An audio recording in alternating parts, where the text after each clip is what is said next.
Good evening and welcome to our MU2U webinar, Light Hearts, Full Minds, The Benefits of Playfulness in Adulthood with Dr. Brooke Spangler.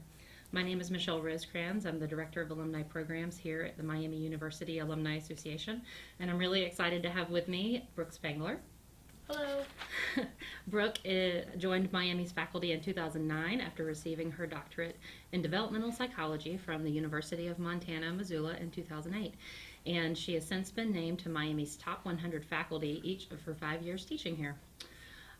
Brooke, thanks so much for being here. We're really excited to have you. Thank you. I'm happy to be here. Yeah, so our tonight Brooke is doing actually a preview of a session that she will present at Winter College 2015 this coming February in Charleston. If you're interested in learning more about Winter College, you can visit our website at miamialum.org/wintercollege. Registration is open for that, so if you enjoy what you hear tonight, you can learn a lot more about it and several other topics during our Winter College program. So, Brooke, I guess the best place to start is, what is play?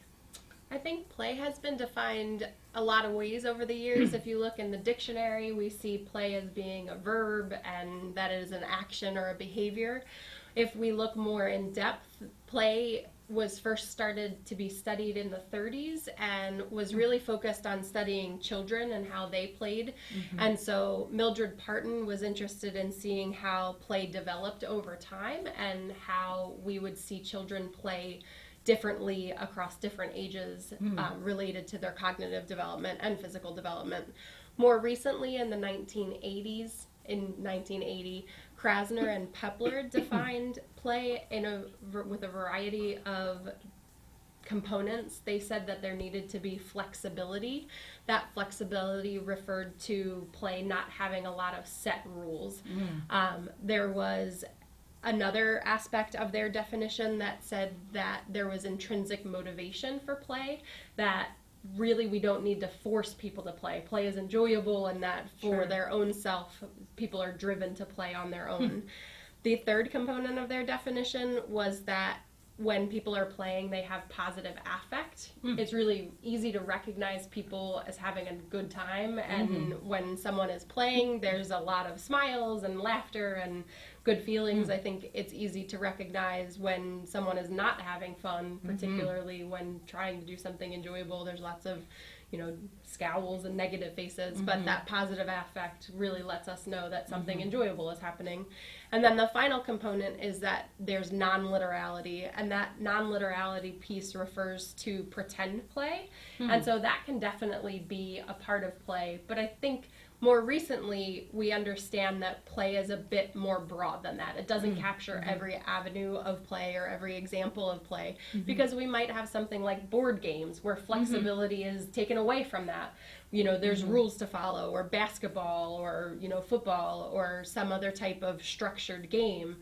That flexibility piece wouldn't be there. The non-literality piece wouldn't be there either. And it's still play. So in 2009, Dr. Stuart Brown defined play as having different criteria that captured it more broadly. This relates to play theory and how play theory has been broadened over the years. And so his definition includes that there is an apparent purposelessness to play. And so that captures a bit more than what Krasner and Pepler defined, in that play is play. There's no purpose, but there could be purpose in that you're doing something enjoyable. He also expanded upon what Krasner and Pepler described in terms of the flexibility and the intrinsic motivation as play being voluntary. Intrinsic motivation is where it maps on well to the previous definition. And if you think about the voluntary piece of play, it really drives, the individual, enjoyment and the fact that they want to be engaging in it. He also includes inherent attraction. We're all driven to play. Adults who don't get a lot of play understand that there's a need for play, and we'll talk more about that.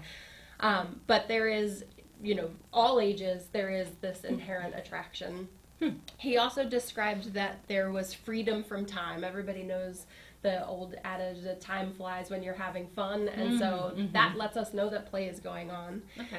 There's another component that I think is really nice, particularly when you see someone who's really having a good time, that they have a diminished consciousness of self. Oh yeah, And you lost yourself in the yeah, play. you lost yourself in the play. I think that when someone, it sort of goes along with the freedom of time, but you don't care if you make a fool of yourself if you're having a good time. Right. You can act out in ways, you can test new roles, you can do different things, and you're not worried about what other people would think of you.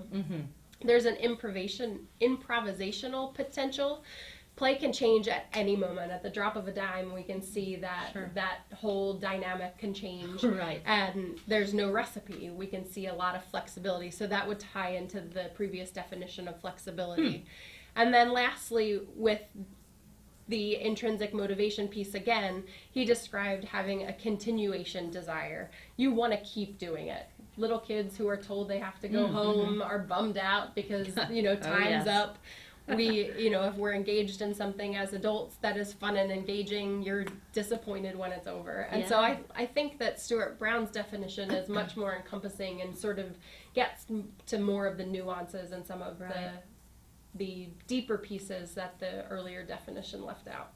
It sounds like the kind of things that he brings to the definition also maybe translate more into the study of play in adulthood. Yes. Things that make a little more sense when you're looking at adults. So knowing that, what do we see specifically in older adults and maybe specifically older adults as it relates to play? Sure. So one of the things that's interesting to talk about is how play has started out, like play was originally studied in children. We didn't think adults played. We didn't think that there was any reason to discuss why adults were playing, and it was just focused on children. But what we know about children's play is that they are practicing adult roles. That non-literality piece is important because play gives children a safe space to explore. They can play house, they can play school, they can play doctor, and they have this chance to try out these adult roles. In adults, we're living those adult roles. And so what we see play being in adulthood is a break from those adult roles and a break from the stress that comes along with daily life. And so play in adulthood looks much more like stress relief, like connecting with other people and having social support and having a lot more of a relief from the day-to-day stressors that go on with life and a, disconnect from the overwhelming aspects of daily life and the refreshing, the rejuvenating opportunities to just get clear-eyed and ready to face the next day. Yeah, I think about my daughter. I'm cooking in the kitchen and she's cooking in her play kitchen. She's having fun. I mean, I might be, but I'm also doing the necessary thing. Okay. So one thing that we do want to mention about our webinar tonight is that audio is muted on the end of anyone participating, but we do invite you to utilize the chat window of WebEx. So if you have any questions for Brooke, we encourage you to submit those through chat. I don't know if we have any yet. I would love to have questions. It's very different from teaching in a classroom with having an audience of people who I can see. So without feedback from you guys, I don't know if I'm answering all of the questions you might have. I'm happy to answer any questions through the chat. We will respond to as many as we can. Keep them coming. Start them coming, then keep them coming. Well, as we're delving into this topic, what's the next level of understanding? Where do you go next with this, I guess? I think the next level of understanding is to see how it applies in daily life. Understanding that there's a couple different ways you can take it. So one of the things that when we study play in humans, we understand that children play and adults need to play, that work becomes a very stressful thing for many older adults, that relationships can be stressful, and we know when work involves play, when relationships involve play, there's just much better outcomes for overall happiness for the individual. I think some of the news in recent history really showcases some of the companies that spend a lot of time emphasizing play. Right. Companies like Google or Pixar or other agencies that seem to have a lot of understanding of this.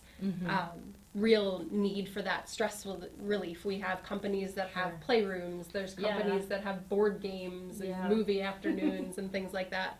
And I think that looking beyond that, we understand that from an evolutionary background, we need this stress relief. There's a lot of research looking at how play is not just unique to humans. We see that all mammals play, particularly when they're young. You can understand if you've ever seen a group of puppies, they're rolling around and having fun with each other. The same thing happens for other mammals when they're young, bear cubs, lion cubs. There's definitely a lot of engagement, and then as the adult activities sort of take over the survival of the species, we see that the play cuts down. Right. In humans, we have so much of our safety and day-to-day provisions provided for that we should really be playing more because we have the time to do so. We should definitely have the time, yeah. You mentioned play in the news, so yes. We're seeing stories. Sure. I think you mentioned to me before we started something that was on NPR recently about play. NPR, I don't know if any of you have heard the stories, but there's been more news about how we understand the benefits for children. There's a lot of stuff in the news about play in regards to the need for there to be recess, the need for for students to be able to have gym class and be able to get their hearts pumping and their brains relaxing. And so there's definitely been more and more information about the benefits of play, not only for physical and emotional well-being, but for cognitive development as well. In other countries, there's information about how they have longer school days or longer academic years, maybe even going full-time throughout the year without a summer break. But what you don't necessarily hear about until you delve more into the research is that they actually have more frequent breaks. And so where in the United States we have several classes and then a recess break and then several more classes and the end of the day, in those groups of communities in different countries where they're going to school full time, they might have a 10 to 15 minute play break in between every class. And so that refreshes the mind. It gets that child ready to sit down and do some more learning. We don't do that in the United States. We don't give those students that break. And so there's some research looking into how the more structured school day may be communicating to the rise of ADHD in school children. Right. And so there's definitely connections of people thinking about how cognitive processing and emotional processing and social processing is different for kids who are taxed. And the same thing, I think, is going to be talked about when we think about adults. We just don't see... That was going to be my question. How does that translate for adults? So, we don't see a lot of... Do I sit at my desk all day long? Do I get up and play? Yeah. I was just thinking about the fitness bands like the Fitbit, and there's that commercial where, it buzzes and encourages the person to get up from their desk and go do something else. Is there a translation there for play? I think so. And I think one of the things that we see with the Fitbit, for instance, is to get people to move more. I think as adults, we are focused on getting more exercise and fitting that into your day. Well, if we make exercise more fun, then we might see more people be more active. And so there's definitely a connection of what that play might look like. Some people may do crossword puzzles or sit around and do a puzzle. When someone is playing basketball, for instance, there's a social aspect to it as well. I know that Miami recently got pickleball for some of the older senior citizens who are utilizing the Silver Sneakers program. I don't know a lot about pickleball, but I think it's like a blend of badminton and tennis sort of. And so there's been some older adults who are getting more into some physical activity. If we have any pickleball experts, speak up. We'd love to know more. It looks like we might have a few questions to answer. Great. So our off-camera voice, Andrew Sander, will feed those to us. Ellen asks, the definition of play sounds a lot like the definition of fun. Can you describe the difference? I think that's a great question, Ellen. I think one of the reasons that play and fun can look similar is that we definitely have the inherent attraction in play. We have the positive affect in play, and we have those things in fun. And so play is often very fun, and I wonder if play isn't fun if it's not play, it's work, right? And so when we take away the positive affect, when we take away the intrinsic motivation, we lose a big aspect of what play is. And so therefore, if we take out the fun, I don't think it would be play anymore. I don't. Yeah. We have some more. Okay. Donna would like some examples of how to introduce play in the office. Oh, great question. Donna, can you let us know what type of office work you do? Like if... No? No, I don't know. Okay. Sure. Yeah, maybe she could let us know. Okay, we can move on.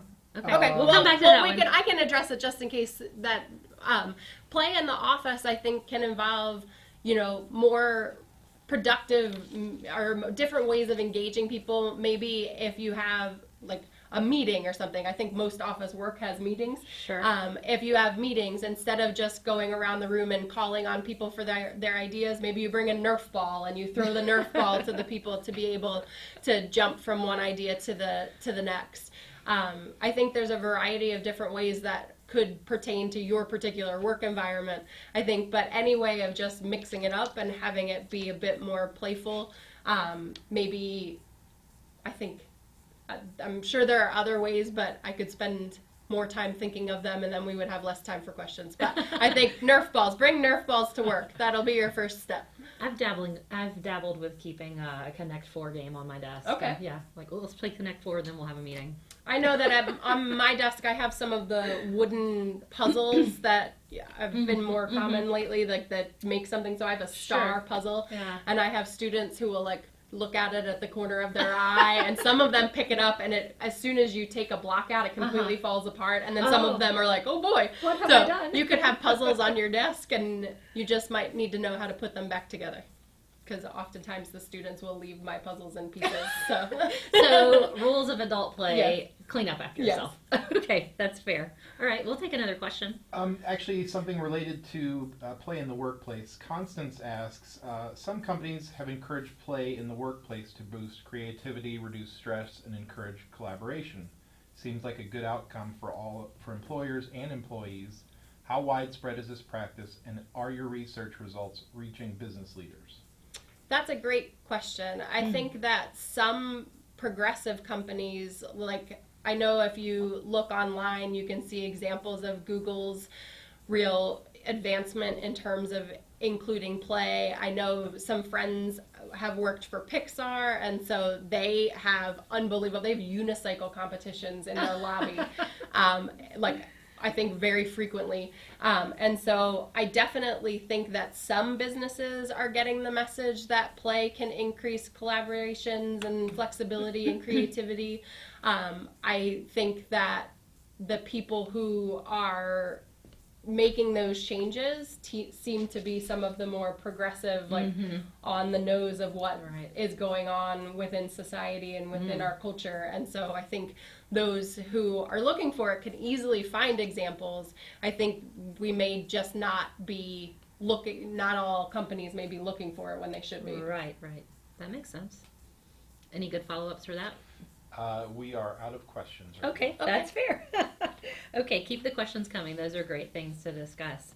One of the things you mentioned, Brooke, was the importance of play in having healthy relationships. So let's say you've been married a really long time, or you've been friends with someone for a really long time, or your family vacations have gotten kind of stale. Where's a good place to start if you want to just have more fun and be more playful? I mean, what if we've just kind of forgotten how to play? Yeah, I think for some, individuals, the best place to start is to have conversations of what people like to do. Okay. I know that some of the research looks at how people who are in touch with their play histories, the activities that they did as children, they really engaged in those activities. Like if you think back to your early life and think about the things that you did that you really lost your sense of self, that you were really engaged and really having a good time, if you think about how some people continue on with those types of activities, oftentimes those are people who might have found a love with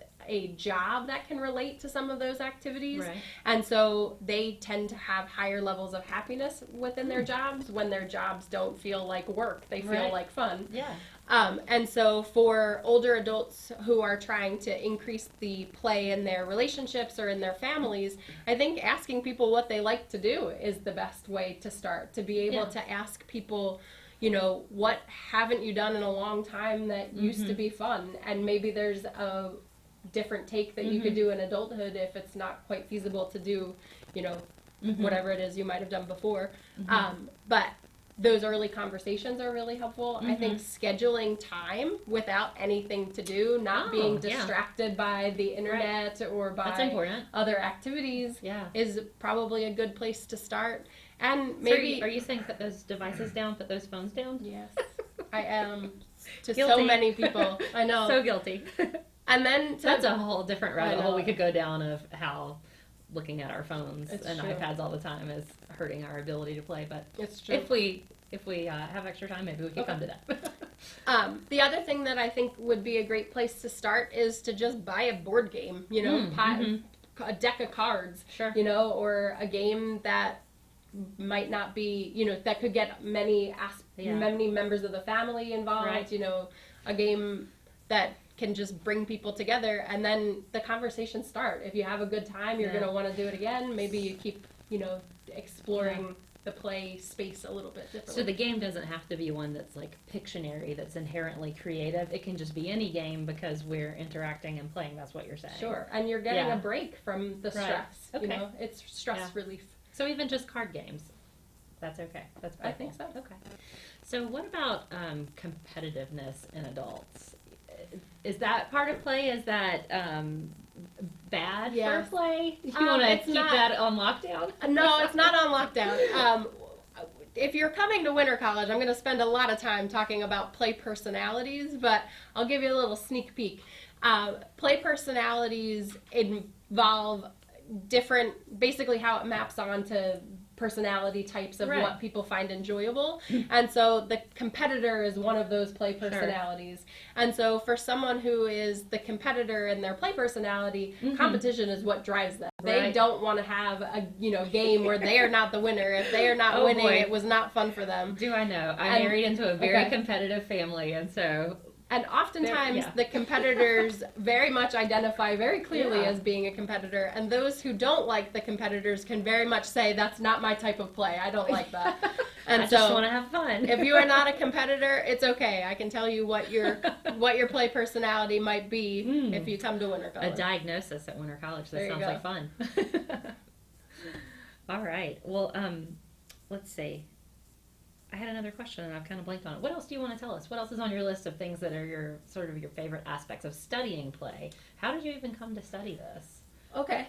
That's a good question. I think I started studying, let me think. I have to think about how, I didn't know that question was coming. Oh, so sorry. It's okay.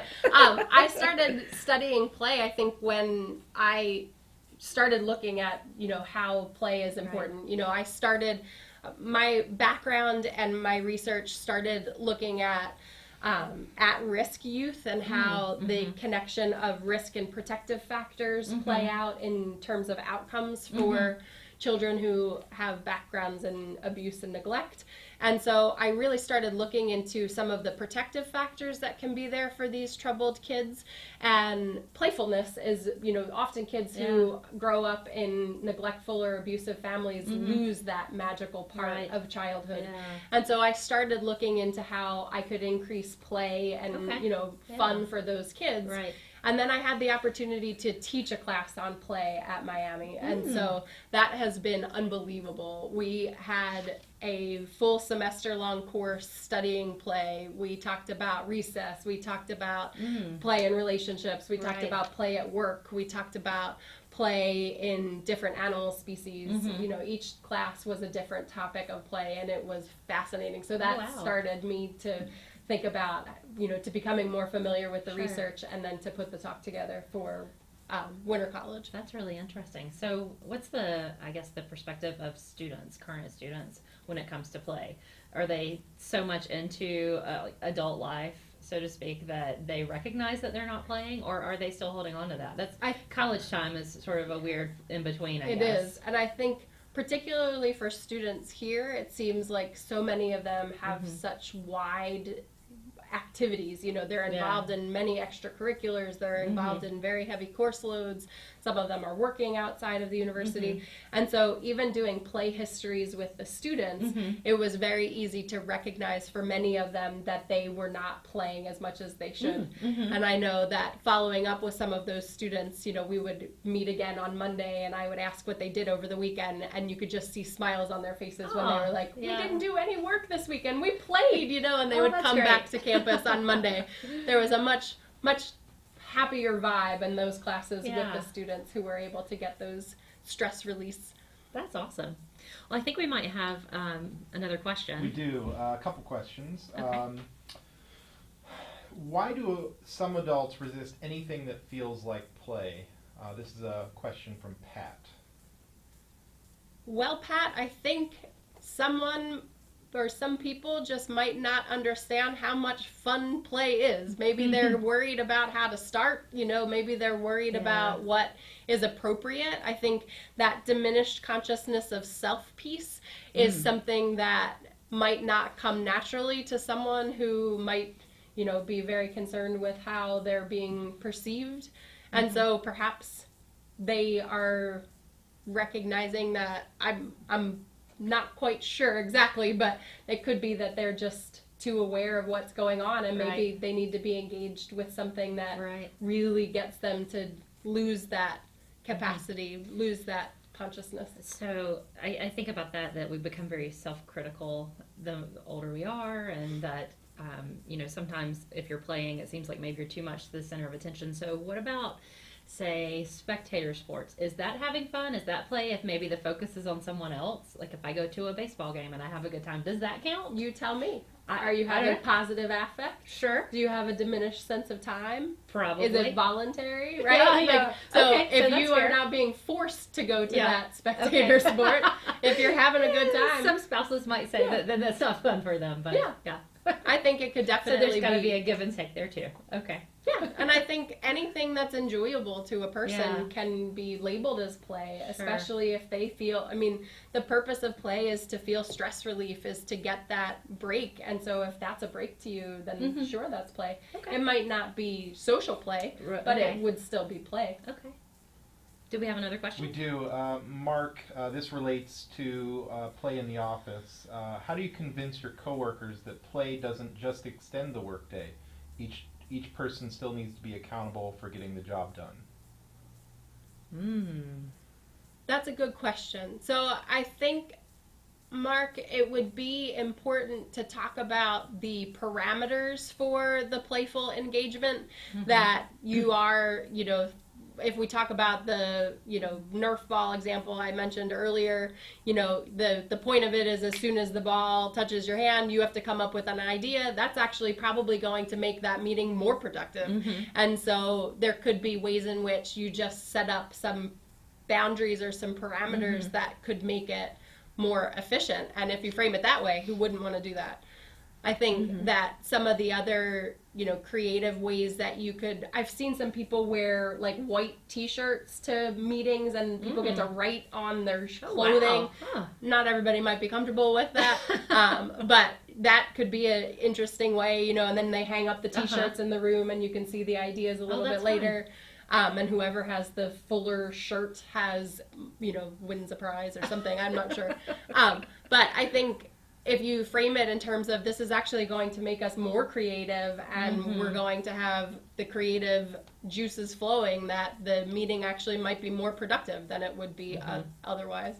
It sounds like, though, maybe for in situations where people are concerned that others might take advantage of the directive to play or the suggestion to play, that parameters would be the answer, defining what that looks like in your particular office setting. I think so. So cornhole during lunch, but maybe not all afternoon. So you also mentioned improvisation being one of those elements of the definition, the more recent definition of play. I know here in the alumni office, as we've tried to boost our creativity, we've been embracing the rules of improv and you know, really pushing ourselves to, instead of saying, you know, we've tried that before and it didn't work, or I don't know, there's a lot of things in the way of that, instead saying yes. And so do you find that you know, kind of getting outside yourself, again, getting rid of that self-awareness, that improv is a great thing to embrace? Is that something that's been part of your research? Not that I haven't done any Yeah. work looking in that, Yeah. but it certainly makes sense. I mean, Right. from one I day know very to little another. about it, but it's been helping. You know, Yeah. we all remind one another. Wait, the answer is yes, and let's keep going with it. So. Yeah, I think anytime you don't have a strict recipe for anything, Sure. you know, you could see that flexibility is going to be self-serving in a variety of situations. If you can be Yeah. flexible with, you know, communication with coworkers, if you can be Right. flexible in what you're expecting Yeah. from your children or grandchildren, you know, Sure. there's definitely a place for positive responses in that Right. regard. But I think in terms of improv as the actual technique, Sure. I don't know a lot Yeah. about. Well, just a thought. Yeah. Do we have more questions? We do. I just have to find them. Mick and Kathy ask, our society has an abundance of entertainment options. Can you discuss our engagement in this versus play as you are defining it? I think this relates to the same question that Michelle had related to spectator play. I think if you are enjoying it and there is an inherent attraction for you for that particular event or cultural experience, I think it can certainly be play. Right. I think if someone is forced to critique it or if they're forced to do a write-up of it, then, you know, maybe you work for the journal instead of actually, you know, maybe you're going for Right. different reasons. Yeah. But I think that it could definitely be a form of play. It could certainly be a form of enjoyment that someone's attracted to, and you could lose your sense of time and enjoy yourself. You mentioned an increase in cognitive ability being one of those benefits of recess and playtime for school children. So, how does that relate to play for adults and staying youthful and you know, extending your enjoyment of life as people age? Sure. I think that the connection between stress and well-being has easily been documented. I think we know that people who are more stressed have more trips to the doctors. They are, you know, battling more ailments than folks who are having their stress, you know, more balanced. And so for folks who might have a life devoid of play, if we increase play, it might be able to take away from that stress and lead to better health outcomes for older adults. I think cognitively, we know that there's a lot of research on puzzles and like crossword puzzles or Sudoku for older adults and how that relates to older adults being able to maintain cognitive functioning. Absolutely. There's something called the cognitive reserve hypothesis, which relates to the likelihood of older adults battling forms of dementia or cognitive decline. And so for adults who have more cognitive, if you think of it as a fuel tank, right? If you have if you have a lot of challenging cognitive experiences, whether that's through high levels of education or continued engagement, reading books, you know, doing puzzles, you have more in your tank. And so if you have a cognitive impairment of some sort, then you have diminished tank. Well, if your tank was started fuller, you know, if you had more in your tank, then you have more to lose in some ways. So if you lose 50% of your tank, you still have quite a bit left. Whereas someone who had less to start with, if they lose 50%, that's a bigger magnitude. Right. I think that relates nicely when you think about ways in which you can stay engaged, and if you're more engaged, you're going to be healthier. So that's the cognitive component. If you think about it socially, we know a ton about how the benefits of social support out, you know, far reach through the lifespan. And so for older adults who stay engaged with other people, they have someone to call on when there's, you know, an emergency or a need for them for support.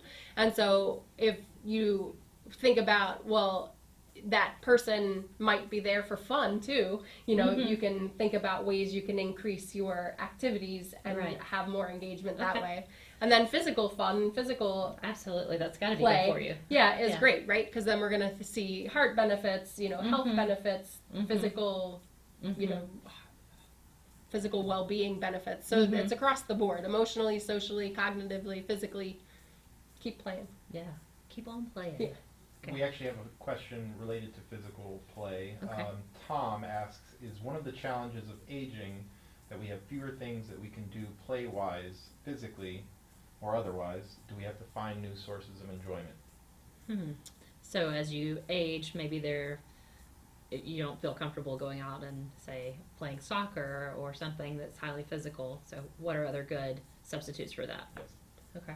Yeah, I think definitely, keeping that cognitive play engaged is one place that you certainly wouldn't want to neglect. In terms of the physical play, I think you could think about, maybe you're not playing a sustained sport for, an hour, but maybe you take a walk, and on your walk you play I Spy, or you, take a journal and you write down something new that you haven't seen before, and then you get to talk about it with someone else.